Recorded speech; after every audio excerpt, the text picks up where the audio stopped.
Hi ஹலோங்க. இன்றைக்கி சப்பாத்தியை ப்ளைனாக ஒரு சப்ஜி வச்சு சாப்பிட்றதோட நான் கொஞ்சம் ஸ்டஃபிங் பண்ணி சப்பாத்தி சாப்பிட்லான்ட்டு இன்றைக்கி முடிவு பண்ணி ஒரு சப்பாத்தி நைட் டின்னருக்கு ப்ளைன் சப்பாத்தி போட்டு அதில் கொஞ்சம் பிச்சு போட்ட சோயா சங்க்ஸ் ஆல்ரெடி சோயா சங்க்ஸோட கிரேவி பண்ணி வச்சுருந்தேன். அதுலேருந்து கொஞ்சமாக சோயா எடுத்து இதில் ஸ்டஃப் பண்ணி அப்புறம் எக் புஜ்ஜியும் கொஞ்சம் செஞ்சுருக்கேன் சப்பாத்திக்காக. அதையுமே இதில் போட்டு சும்மா அப்படி ஸ்டஃப் பண்ணி அப்படி திருப்பி சப்பாத்தி ஒரு ஸ்டஃப் சப்பாத்தியாக சாப்பிட போகிறேங்க. அதை தான் காட்டுறேன் உங்களுக்கு. முதல்ல சப்பாத்தியை திருப்பி போட்டு முதல்ல அதை குக் பண்ணிடணும்.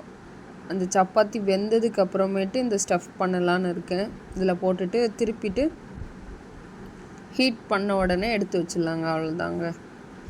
அதில் இப்போது ஃபஸ்ட்டு இந்த சோயா சங்க்ஸ் ஃபில் பண்ணிக்கிறேன் கொஞ்சமாக. அது கூடவே எக் பொடி மாசுன்னு சொல்லலாம். வெங்காயம், முட்டை, பச்சை மிளகா மட்டும் எக் புஜ்ஜி மாதிரி பண்ணிவிட்டு அது இதுலேயும் கொஞ்சம் போட்டிருக்கேன். அவ்வளோதாங்க. சப்பாத்தி அப்படியே திருப்பி அப்படியே போட்டுக்கலாங்க. அவ்வளோதான். ஒரு ஸ்டஃபிங் சப்பாத்தியாக நைட்டு சாப்பிட்றதுக்காக நான் எனக்காக பண்ணிக்கிட்டேன். இந்த மாதிரி ஸ்டஃப் பண்ணி சாப்பிட்டா நல்லாயிருக்கும். நல்லா இருந்துச்சு. நான் சாப்பிட்டு பார்த்தேன். நீங்களும் இந்த மாதிரி உங்களுக்கு பிடிச்ச ஸ்டஃபிங்ஸ் வச்சு சப்பாத்தி செஞ்சு சாப்பிட்லாம். இந்த வீடியோ உங்களுக்கு பிடிச்சிருந்ததுனா லைக் பண்ணுங்கள், சப்ஸ்கிரைப் பண்ணுங்கள். என்ன மாதிரி சின்ன யூடியூபர்ஸ்க்கு சப்போர்ட் பண்ணுங்கள்.